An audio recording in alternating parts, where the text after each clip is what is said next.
श्री सरस्वती मैया की जय, श्री कृष्णचंद्र भगवान की जय। आज हम चर्चा करेंगे नव वर्ष के ऊपर। सबसे पहले मैं अपने क्रिश्चियन भाइयों को उनके नव वर्ष की बधाई देता हूँ। आप सभी क्रिश्चियन भाइयों को आपके नए वर्ष की शुभकामनाएं, और वे जो हिंदू भाई हैं क्रिश्चियन वर्ष की शुभकामना दे रहे हैं उनको और अधिक शुभकामनाएं। और वे जो हिंदू भाई हैं और वे यह जानते हैं कि हमारा नव वर्ष अलग होता है, परंतु कब होता है ये पता नहीं, उनको और अधिक शुभकामनाएं। और जिन हिंदू भाइयों को ये पता नहीं कि हमारा हिंदू धर्म का भी कोई नया वर्ष होता है, उनको सबसे ज़्यादा शुभकामनाएं इस नए वर्ष की।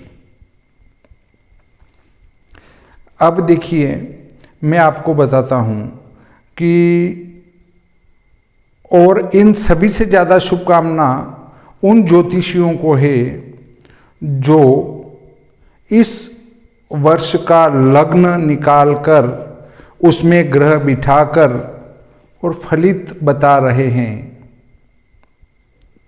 उनको और अधिक शुभकामनाएं। क्यों कि वे यह नहीं जानते हैं कि यह वर्ष प्रतिवर्ष ही कन्या लग्न में प्रवेश होता है। रात को ठीक 12 बजे प्रतिवर्ष की स्थिति यह रहेगी। देखिए,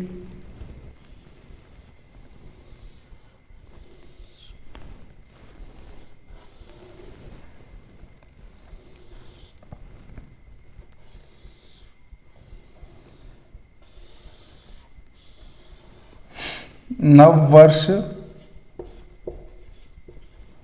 प्रवेश कुंडली।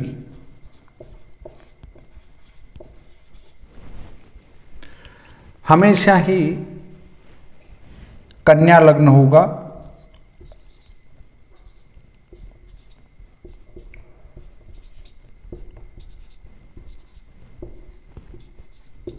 और हमेशा ही सूर्य यहां होगा।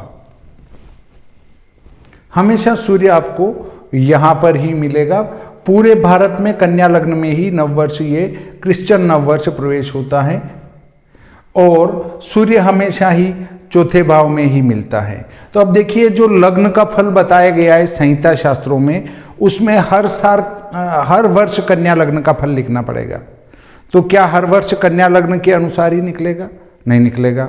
जो चौथे भाव में सूर्य का फल होता है, क्या चौथे भाव में उसी अनुकूल फल हर साल घटित होगा? नहीं घटित होगा। अब देखिए, बुध कहाँ तक जा सकता है? बुध या तो इसके साथ होगा, या यहाँ होगा, या यहाँ होगा। मतलब बुध भी इन 3 भावों के अलावा इस कुंडली में कोई फल नहीं करेगा। उसके बाद शुक्र यहाँ से लगाकर यहाँ तक इन भावों के अलावा कोई फल नहीं कर सकता, क्योंकि शुक्र सूर्य को छोड़ के ज़्यादा दूर नहीं जा सकता। या तो तीसरा भाव पीछे या तीसरा भाव आगे। तीसरे का अर्थ 1 2 3 या 1 2 3, इतने से दूर सूर्य से कभी भी शुक्र नहीं जाएगा। अब देखिए, उसके बाद गुरु का प्रतिवर्ष एक राशि आगे फल होगा। अभी हमारा गुरु जो है, आज की स्थिति बताता हूं मैं कि अभी जो चंद्रमा हैं वो कर्क राशि पर गोचर कर रहे हैं। चंद्र कर्क राशि पर हैं। मंगल है वो मेष राशि पर हैं। बुध हैं वो धनु राशि पर हैं, और गुरु मकर राशि पर हैं। शुक्र वो वृश्चिक राशि पर हैं। शनि हैं वो भी मकर राशि पर हैं, और राहु हैं वो वृषभ राशि पर हैं, और केतु वृश्चिक राशि पर हैं। अब देखिए, कुछ फलित तो मैं आपको वैसे ही बता देता हूं कि क्या घटित होगा। कन्या लग्न हर वर्ष रहेगा, सूर्य हर वर्ष यहाँ रहेगा, बुध इतने से आगे पीछे नहीं हो सकता, शुक्र इतने से आगे पीछे नहीं हो सकता, गुरु अभी मकर राशि पर हैं, अगले साल यहाँ आएंगे, उससे अगले साल यहाँ आएंगे, एक एक राशि आगे फल करते हुए वापस यहाँ आ जाएंगे 12 साल में। शनि 2 साल तक यहाँ फल करेगा, उसके बाद 2-2 साल एक एक राशि में रहेगा, ऐसे घूमता रहेगा, जबकि कन्या लग्न यही रहेगा। तो कुल मिलाकर सूर्य स्थिर हो गया, बुध इन 3 भावों में स्थिर हो गया, वो इधर कोई फल कर ही नहीं सकता, अर्थात इधर का कोई फल घटित होगा ही नहीं कभी। अब देखते हैं कि शुक्र यहाँ से यहाँ तक ही भ्रमण करेगा, शुक्र कभी भाग्य भाव में आकर अपना फल नहीं कर पाएगा, राज्य स्थान में आकर कोई अच्छा फल नहीं दे पाएगा। तो कुल मिलाकर और मंगल हमेशा भ्रमण करेंगे, वो कहीं भी रह सकते हैं, परंतु गुरु 1 साल में एक राशि आगे आगे बढ़ता जाएगा, शनि 2-2 साल में एक एक राशि मोटे रूप में, कभी 2.5 साल भी रह सकता है एक राशि में, और कभी 2 साल में अगली राशि पर। कभी 2 साल में क्यों जाएगा कि हो सकता है उसके 2.5 साल इससे थोड़े पहले ही पूरे हो रहे हों और अगली राशि में चले जाएं। तो मोटे रूप में 2-2 2.5 साल एक एक राशि में रहेगा शनि, और 30 वर्षों में वापस यहाँ पहुंच जाएगा। अब यदि शनि का पंचम में फल देखना चाहें तो अभी यहाँ फल दे रहा है, उसके बाद 30 सालों बाद वापस यहाँ फल देगा। अब राहु अभी यहाँ है तो 18 महीने में यहाँ रहेगा, फिर 18 में यहाँ रहेगा, ऐसे ही केतु उल्टा चलेगा। तो देखिए कहाँ वैज्ञानिकता रही इसमें। अब यदि हम चैत्र शुक्ल पक्ष प्रतिपदा को नववर्ष प्रवेश माने तो प्रति वर्ष की कुंडली अलग बनेगी, उसमें कभी भी लग्न एक जैसा नहीं मिलेगा। 12 लग्न, 12 ही लग्नों में से कोई सा भी लग्न आ सकता है।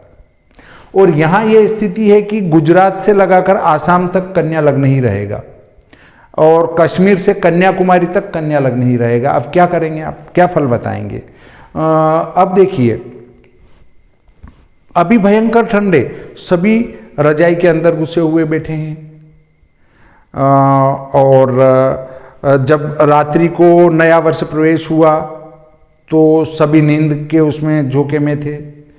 इधर जो नया वर्ष प्रवेश होता है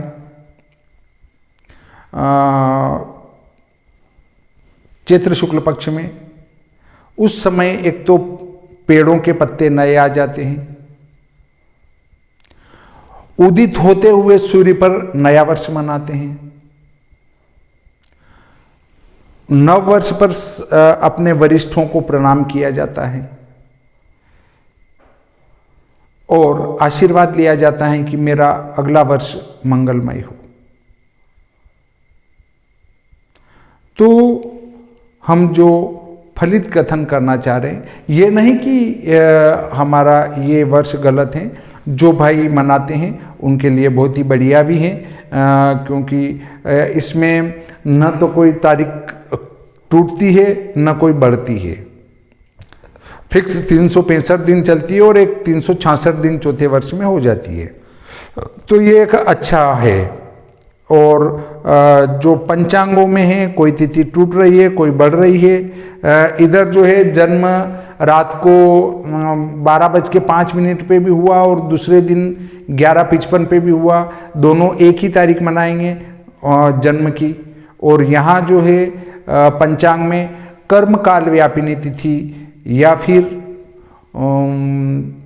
उस तिथि की शर्त माननी होती है कि वो कौन सी ग्रहण करेंगे। तो ये इसमें अंतर है। इसमें बहुत सरलता पड़ती है कैलेंडर के अंदर, और उसमें जो है सामान्य व्यक्ति कोई निर्णय नहीं कर पाता है। जैसे महात्मा गांधी जी की जयंती 2 अक्टूबर को आती है, तो आपको कोई दिमाग लगाने की जरूरत नहीं है, कैलेंडर में 2 अक्टूबर को गांधी जयंती दिखा दो। परंतु रामनवमी को अगर आपको दिखाना है तो वो चैत्र शुक्ल पक्ष की नवमी को तो आती है, पर उसको नवमी को लिखा जाए या अष्टमी को लिखा जाए, इसके लिए शास्त्रार्थ होता है।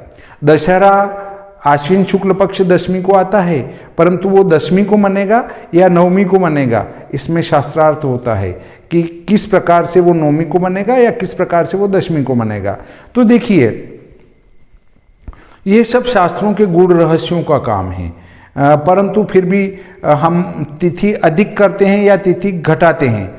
इसी प्रकार एक महीना पूरा बढ़ा देते हैं तो भी कुल मिलाकर औसत आपका 365 दिन ही मिलते हैं। वही हमारा चैत्र की अमावस्या से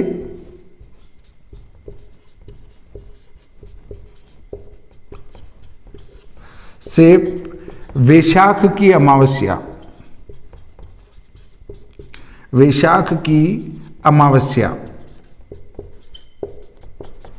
अर्थात चैत्र की अमावस्या समाप्त हो जाएगी, वहां से लगाकर वैशाख की अमावस्या समाप्त होने के बीच में मेष संक्रांति होगी, अर्थात सूर्य मेष राशि पर होगा ही होगा, ये इसकी शर्त है। और वो चाहे 13 महीने कर दो या तिथि तोड़ दो या तिथि बढ़ा दो, फिर भी हजारों वर्षों से मेष की संक्रांति यहां पर ही मिलती आ रही है, देख सकते हैं आप। परंतु ये अंग्रेजी तारीखें फिक्स नहीं है, वो आगे बढ़ती जा रही है। कैसे अभी पहले मकर संक्रांति आती थी, वो 13 तारीख को आती थी और फिर 14 को आने लग गई, अब 15 को आने लग जाएगी, फिर 16 को आने लग जाएगी, ऐसे ऐसे बढ़ते जाएंगे। तो ये हमारे इसमें पंचांगों में ऐसा नहीं होता है, कोई भी बढ़ जाए घट जाए फिर भी ले जाके वहाँ वो फिक्स मिलाते हैं। ये वैज्ञानिक आधार पर जो है गणना की जाती है, शास्त्रीय आधार पर। शास्त्र और विज्ञान एक जैसा है और उस आधार पर गणना की जाती है। तो पुनः इस वीडियो के अंत में मैं उन सब भाइयों को नए वर्ष की शुभकामना देता हूँ जिनने मेरे को नए वर्ष की शुभकामनाएं दी है, वो इस वर्ष की शुभकामना ग्रहण करें। आपका नया वर्ष मंगलमय हो। परंतु जो हमारा चैत्र शुक्ल पक्ष से नव वर्ष आएगा उसमें भी मैं आपको शुभकामनाएं दूंगा, तो वो भी आप मेरी शुभकामनाओं को ग्रहण करेंगे। इसी आशा के साथ आज का ये प्रकरण यहीं समाप्त करता हूँ। और आप देखेंगे कि इस कुंडली में और चैत्र शुक्ल पक्ष प्रतिपदा जब प्रवेश होती है अमावस्या की समाप्ति पर, उस समय की कुंडली में कितना भेद मिलता है। ये लग्न स्थिर मिलेगा और वो लग्न कभी भी आपको स्थिर नहीं मिलेगा। भले 10 साल के पंचांग आप उठा के देखें, हर साल एक अलग लग्न प्राप्त होता है। कभी संयोग से मान लो इस वर्ष भी चैत्र की अमावस्या रात को 12:45 पर समाप्त हो रही है और अगले वर्ष की अमावस्या भी यदि 12:45 पर समाप्त हुई तो लग्न एक हो सकता है, फिर भी लग्न में भेद आएगा क्योंकि उस समय सूर्य स्पष्ट अलग अलग आएगा दोनों ही, क्योंकि 10 दिन का उसमें अंतर आता है तो लग्न स्पष्ट में अंतर अवश्य मिलेगा। यहाँ तो हमारा जो नवांश कुंडली अभी बनाएंगे इसकी, तो जो नवांश अभी आया वो नवांश अगले साल भी वही रहेगा, 10 साल बाद भी नवांश वही रहेगा। जहाँ तक कि हमारी वो तारीखें जैसे जैसे आगे बढ़ेगी 60-70 साल में, उसके बाद वो आगे खिसक जाएगा, ये जरूर है। एक आध अंश का अंतर लग्न स्पष्ट में आता जाएगा, वो 60-70 सालों में आएगा, तो उससे कोई फर्क नहीं पड़ना है। फिर भी हम 60-70 वर्षों से तक एक ही लग्न का उसी अंश और उसी नवांश को लेकर फल कथन करते रहेंगे। यदि आपको फिर भी कुछ लगे तो इस वीडियो पर कमेंट करने की कोशिश करें। इसी आशा के साथ में आज का वीडियो यहीं समाप्त करता हूं कि आप इस पर कुछ कमेंट करेंगे नई बात लेकर कि कहाँ मैं गलती कर रहा हूं। तो आज हम इसको विराम देते हैं। श्री सरस्वती मैया की जय, श्री कृष्णचंद्र भगवान की जय।